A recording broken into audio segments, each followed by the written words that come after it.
Welcome, folks, to the Buffalo Bills versus Kansas City Chiefs recap here on this episode of Cover One Football Weekly. For those of you who tune in to our normal show, we normally go live on Sundays at 7:15 p.m., but there was a bit of life scheduling conflicts between myself, Kendall, and Russ, not to mention Buffalo Bills game being at 4:25 and this being a, Buffalo Bills Network. Post-game shows happen and analysis and things happen after, so we had to pivot, reconvene, and thus we are here to break down our main focuses and takeaways from NFL Week 6 here on Cover One Football Weekly, but we're breaking it down into segments. And so if you're watching this and you enjoy this content, feel free to check out one of the other videos we got launching this week on the New York Jets versus the Green Bay Packers, on the New York Giants versus the Baltimore Ravens, on our players of the day, rookies of the day, and drives of the day, as you are accustomed to seeing and hearing here on Cover One Football Weekly. But gents, I digress. Buffalo Bills versus Kansas City Chiefs, a game that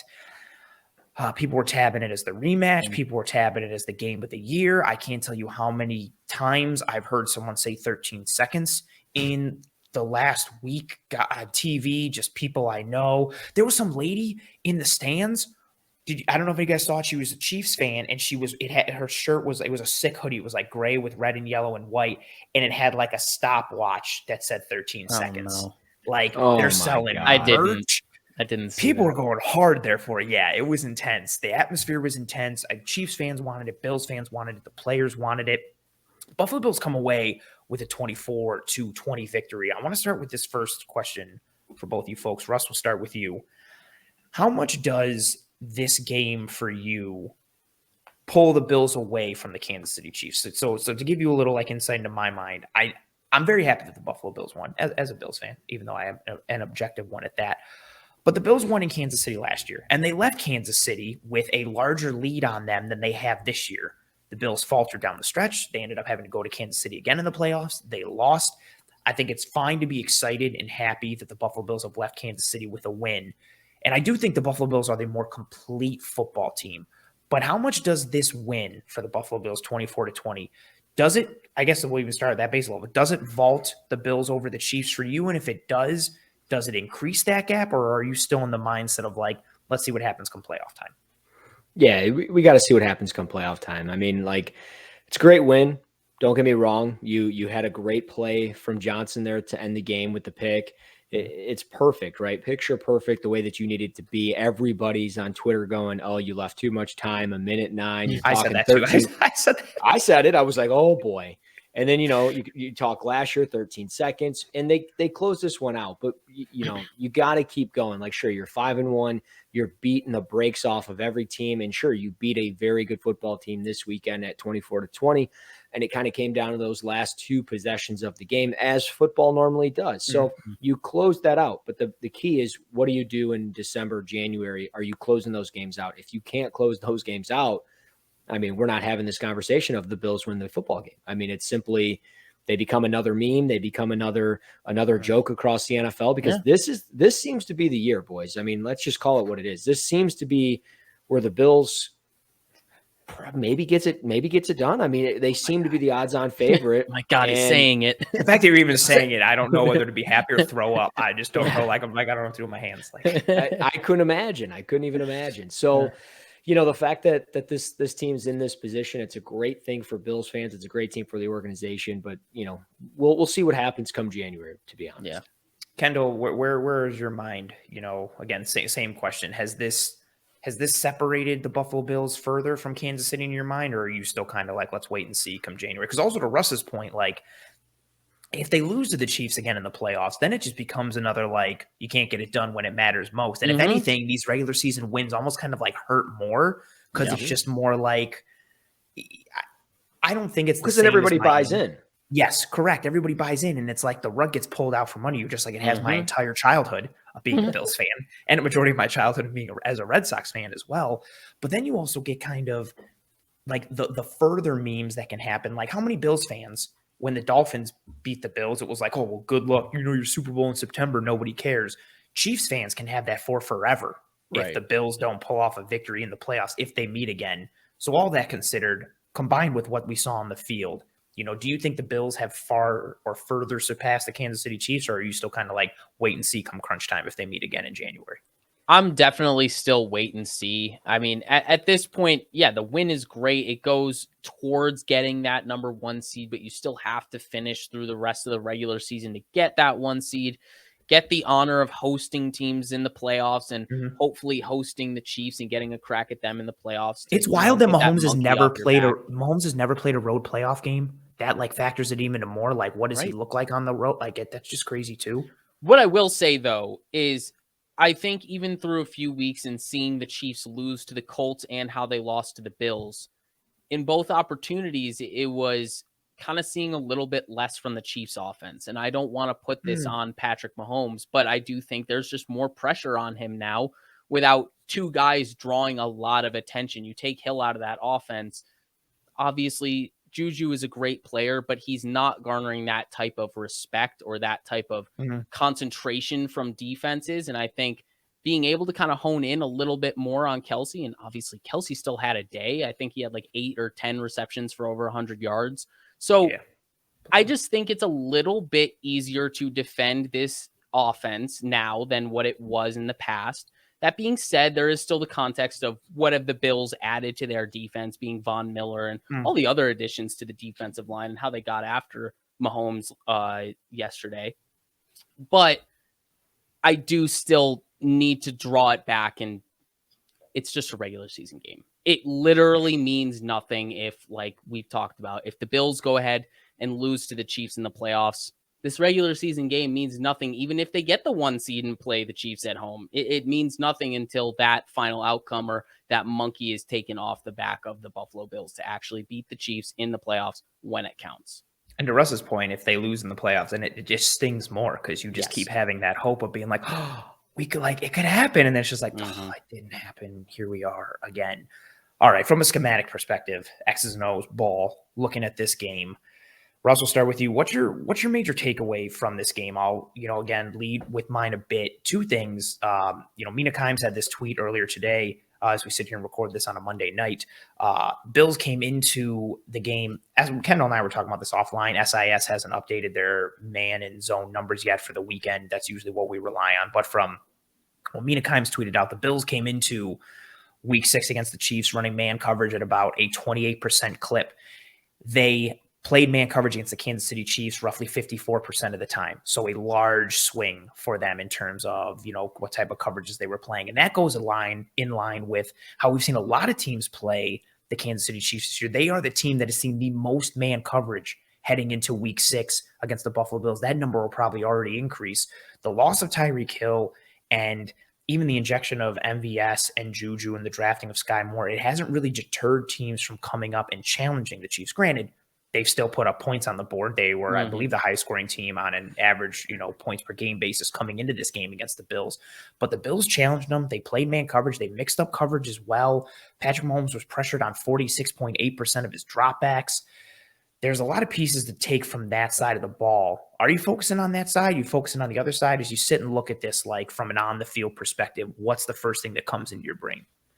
Well, there's 2 things, right? So defensively for the Bills, Nate Tice tweeted this out last night. Bills defense drop 8 coverage rate weeks 1 through 5 was 2.1%. Last night against the Chiefs, it was 36.2%. That's so wild. To see an increase that much and to intercept Pat Mahomes twice, to play him the way that you had to play him, it's perfect. And you're doing it with, Johnson. You're not doing it with, certain guys in the secondary. And we know the losses that they've had in the secondary. So to do that without those types of players, it just goes to show that this front 7 is for real. Whether it's Tremaine Edmonds blitzing up the middle or dropping into the mid-hook zone or Von Miller off the edge, whatever it is that they're deciding to do, it's working defensively. And then just from an offensive perspective, I mean, can we show a little respect to Devin Singletary, please? 85 yards rushing, 17 carries. I mean, this guy's been sneaky good this year and has, I don't want to say like, been like a dominant RB1 because he hasn't been dominant, but he's been a consistent top running back for this team. And that's something that that's all they've needed. And because of it, it's allowed guys like Stephon Diggs to get matched up one-on-one because you're honoring Gabe Davis or Dawson Knox or McKenzie or whoever. And then it's allowing guys like Gabe Davis to get matched up one-on-one. And I mean, can we talk about that throw from Josh Allen at the last drive of the game in the corner of the end zone? I mean, you couldn't have thrown a better ball. It's the guy's an absolute freak. And I mean, I swung and missed on him during the draft. And to see that this guy has put it all together with this coaching staff, with these players, it's all there. The ingredients are there. They're doing the things that they need to be doing. So I think the drop 8, Devin Singletary, and Josh Allen throwing the ball to anybody on this team, it seems like a sure big play or just a for sure completion anymore. I mean, that's honestly how it feels. I love both of those pieces that you mentioned. Start with the drop 8 stuff, especially as the game went on, like as they started rushing 3 and then using that 4th rusher as more of like the spy / contain guy. And then, I mean, you see it there on the Taron Johnson interception. They rush 3. Milano's the spy. Von Miller, in essence, can do whatever he wants. He can spike inside. He can go outside. His sole job is just freelance rush, do whatever the hell you want, flush Mahomes and affect him, because wherever he goes, Milano is able to play that container, and it works out perfectly. He spikes inside, flushes Mahomes from the pocket around the outside, and Milano's just able to take that angle. Mahomes has to make a throw falling off his back foot, damn near almost completes it still, but Taron Johnson jumps it and picks it off. That tweak, that matchup specific piece, whether it was how much dime personnel they were using or the 3-man rushes and dropping 8 or that spy look as the game went on with 3-man rushes, it was a real nice tweak from this Bills defense, and it started to cause some problems with Mahomes that we've seen going back to the AFC Championship against the Bengals, where they dropped 8 a ton in that second half, and it really started to muddy the waters a little bit for that offense. And then on the other side, the Bills finally, Kendall, you and I broke this down in the film room last week against Pittsburgh. The Bills started to get some semblance of success and an identity back into their running game against Pittsburgh. We saw more pin and pull. We saw more gap scheme. We saw success. That continued against Kansas City. I thought they were getting push and reestablishing the line of scrimmage on a multitude of runs against Kansas City. And as a result, Devin Singletary had a good game, his best rushing output from a yardage perspective so far this year. They were physical. They controlled the line of scrimmage.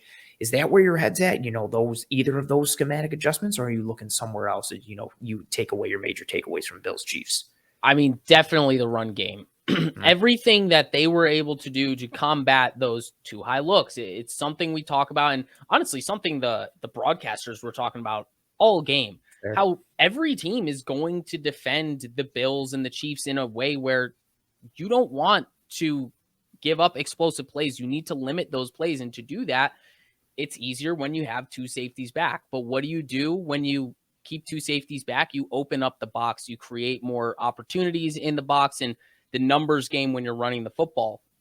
But then, yes, compounding that with the success the Bills have had in the run game, specifically, I guess the last 2 weeks, they found some success against the Steelers, but even more so with regularity this week against the Chiefs. And it was something we talked about a little bit over the course of the week with how the Chiefs struggled against Josh Jacobs and the Raiders in the run game. And would the Bills exploit that? Would they decide to go do that well? And they did, and they used a lot of pin and pull, gap scheme runs. And we've talked about it for a couple of years now. Devin Singletary just looks more comfortable when they got pullers in front of him. He just looks more comfortable, but he actually pulled off some pretty good runs in zone as well. And that you have to attribute that to the offensive line and the push that they were getting. It wasn't just pin and pull and gap scheme stuff like we've been raving for this offseason and even through the first few weeks of the season, but we saw some legitimate push from those 5 guys up front. Even after Spencer Brown went out, David Quessenberry played quite admirably, especially relative to what he's done through the first half of this season. He definitely bounced back with that performance. But yeah, the run game and what that is able to do for the passing game and really just the offense in general, just making defenses respect the entirety of your offense, not just Josh Allen and his legs and his arm, everyone on the field. You spread them out, you spread them too thin, and there's going to be an opening for Josh Allen to exploit. And I think getting that run game going is the key to that. Russ, how much do you think the Chiefs were even coming into this game, they turned the ball over in the red zone. They missed a field goal. They left some points on the board potentially in this game, but this is an offense that was not similar, from a explosivity perspective like they were when they had Tyreek Hill, but they were putting points up on the board against a variety of teams, early on in this year. But we're starting to see some of the limitations start to creep out without that Tyreek Hill piece. No more than, again, seeing the man coverage numbers, which although the Chiefs have done very well, I think even going into last week again, or this past week, the Chiefs seeing the most man coverage reps, but I think Mahomes was like third in EPA per attempt against man coverage still. So he was still torching it and doing well. But the fact that teams are feeling like this confident playing man coverage against a team that, in theory, you never wanted to, especially against an Andy Reid team, especially against a Patrick Mahomes-led team. The fact that teams are feeling this comfortable to live and die with this set of coverage, do you think we're starting to see some limitations for this Chiefs offense, Russ, or do you think they're just still kind of working out the kinks? Yeah, no, I think they're still working out the kinks, but I think the Bills were kind of that first team even last year with Tyreek Hill that kind of exposed them in a sense and said, hey, you can drop 8, you can do all these different varieties of things with double coverage or cover 4 or whatever they decided to do in those games against just Tyreek Hill and Travis Kelce. And I think the same thing's kind of happening here where you look at Juju and Travis Kelce, they had 15 targets yesterday alone. And when you look at that, that's 43% of the target share between those two guys. You can run man coverage on those guys when 43% of the time they're getting the football. And you don't have to honor Mecole Hardman because, yeah, he's fast, but he's not as fast as Tyreek Hill. Sky Moore hasn't been the guy that everybody thought he was going to be. Outside of that, I mean, you're using Jerick McKinnon, who's the Walking Dead essentially, to do a bunch of, you're doing a bunch of stuff with him underneath.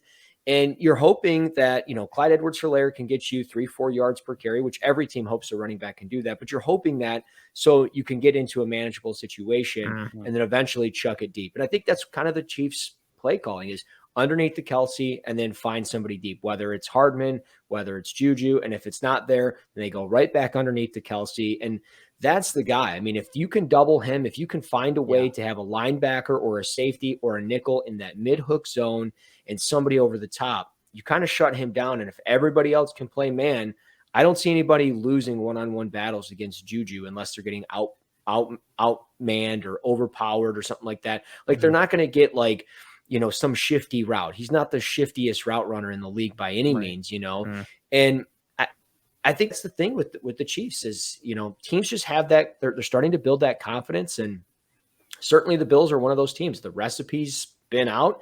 They're trusting their keys. And it's kind of like what we do every week. We were talking about the Giants. Those guys do their job for Wink Martindale. This team's kind of the same thing. They're doing their job. They don't have Trey White. They're battling through injuries with Poyer or Hyde and all that stuff. Like they're depleted in the secondary and they're still sure they gave up over 300 yards through the air, but they're still shutting down teams when they need to. And that's the key. You bend, don't break, make the stops when you need to make them. And I think that's just the recipe for the Bills, and other teams have to honor that or figure that out themselves. And some coaches don't do that. And I think that's hats off to the coaches and obviously hats off to the players like, Kier Elam, who famously for the draft was talking about how he pre-games or preps for a game. So I think it's very similar in that sense. Those guys do the work, they're prepared and they're well coached. And that's how it just works, in my opinion. Kendall, same question on if we're looking at the Chiefs, offense. I think we'll see what happens when Trent McDuffie comes back on defense and they continue to potentially put some things together. But this Chiefs team goes as Patrick Mahomes and this offense goes, and thus the focus for us here on the back end of this segment here. Are you think we're starting to see some cracks in this Chiefs offense? Is the lack of explosiveness on the outside starting to limit what they can be? Do they need a hero like Isaiah Pacheco to maybe add some juice or pop to this offense? When you're looking at the Chiefs offense, a team that we've looked at, throughout this entire offseason, not just, this past week against the Bills, what are you thinking for this Chiefs offense as they move forward? Yeah, no, I definitely think they're just missing that element that Hill brings, and it does allow defenses to just play a little bit different in terms of what they're honoring and what they're respecting. But obviously there's still playmakers on this team. When the facilitator is Patrick Mahomes, there's always a way. So there's no discrediting in that regard. But I think from an objective viewpoint, the team is just a little bit worse at all the playmaking positions without a guy like Hill because of the attention that he attracts and how that can kind of facilitate for others and allow others to get open. But I will say, although that may be the case, I do still think that they will figure it out as time goes on. Like, yes, Sky Moore hasn't contributed as much as a lot of people thought he would to this point. I think he'll figure it out as time goes. You saw spurts last night. You saw spurts through the first half of the season. Just needs to be more consistent. And then is he that guy? Is he going to like usurp Hardman? Like, who's going to be the guy that kind of takes a step down for Sky Moore to take that step up? Like you said, Pacheco. Honestly, Pacheco had that one. It was either a catch or a run, but there's we got like north and south real quick, and just there's so much energy with how he runs and so much violence. Where it's like it's a catalyst. It makes everyone believe in what you're doing. That level of physicality, it energizes that sideline and allows you to all play for one another. Like, there are just certain things about football that are emotional. And I think if you get an emotional outburst like that from a guy on a 6-yard run for his only touch of the game, imagine what that's like if you extrapolate it over like 15 touches. It can really energize a team. So I'm not saying Pacheco's the answer to their offense or even that their offense is broken or anything like that. But I think they will string it along and they will find ways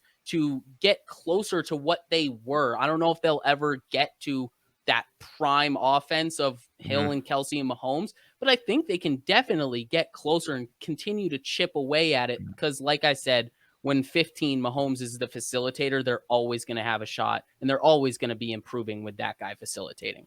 That's a very good point. I also look to see what happens with this offensive line that's been a bit shaky, a group that revamped itself after losing to the Buccaneers in the Super Bowl. They go out and they get Joe Tooney and they get Orlando Brown and they draft Creed Humphrey and they draft Trey Smith. Smith has been banged up. He came back in this game. But he was a bit shaky at times. Wiley got roughed up a bunch at right tackle. Orlando Brown struggled at times, as he has throughout this start to this 2022 season. It just seems like, and again, they're sitting here at 4-2, and they legitimately could have won this game against the Bills, and they're sitting here at 5-1, and then all of a sudden, all these warts look completely different in the light of being a winner. But I think, they've earned the benefit of the doubt in a lot of ways. And when you have Patrick Mahomes, you have Andy Reid. At some point, I feel like things will, and I don't even want to say like things will turn because they've been a good offense. This is just like one game where they were a bit inefficient. I think Chiefs fans are a bit reactionary and thinking like, oh man, like the sky's kind of falling. This sucks. And then Bills fans or fans in general, I think might be seeing this as like, oh, ding dong, the witch is dead type of thing. And for me personally, I think exactly. It's gray and very rarely in anything, unless you're a Sith that deals in absolutes, which I am. But not in this sense. In this instance, things aren't really black and white. There's gray. Their life operates in the middle, especially with a game as complicated and meticulous as football. And I think the Chiefs are no different with that. Yeah, one thing I want to add too is when you look at like total number of first downs across the NFL, Chiefs lead the way. They're like third or fourth in passing with like 275 yards per game. One of the top scoring offenses in the league. The big thing is the first downs that they get via penalty. That's the most in the NFL. They get first downs on offense from a penalty. They've done it 17 times this year. It's the most, and it happened in that game. I mean, Patrick Mahomes constantly looking for flags, and eventually it didn't happen. He didn't get one, and it was like, I mean, that's what happens when your offense is schemed up to just basically chuck it deep and hope that somebody drags him down and stops the receiver from running his route, and you're preying on that. And the Bills did a good job with whether they're in zone, whether in their man. Everything that they were doing was damn near perfect in parts of that game. So to not get those flags in the crucial parts, that's the key. And I think if for the Chiefs out there, for Chiefs fans, if you can somehow get your offense to find out a way to not live or die by the yellow flag, I think you'll be okay. And I mean, they won't have those close games to be completely honest. So one last quick thing. Yeah. Josh Allen on pace for 5,610 yards passing, 48 touchdowns, 11 interceptions, 728 yards rushing, and 6 rushing touchdowns. I think that's the best of all time. Just going to go ahead and say that. Sounds like an MVP year potentially for Josh Allen. We'll see. Hopefully, Madden don't have covered. Nice. Well done.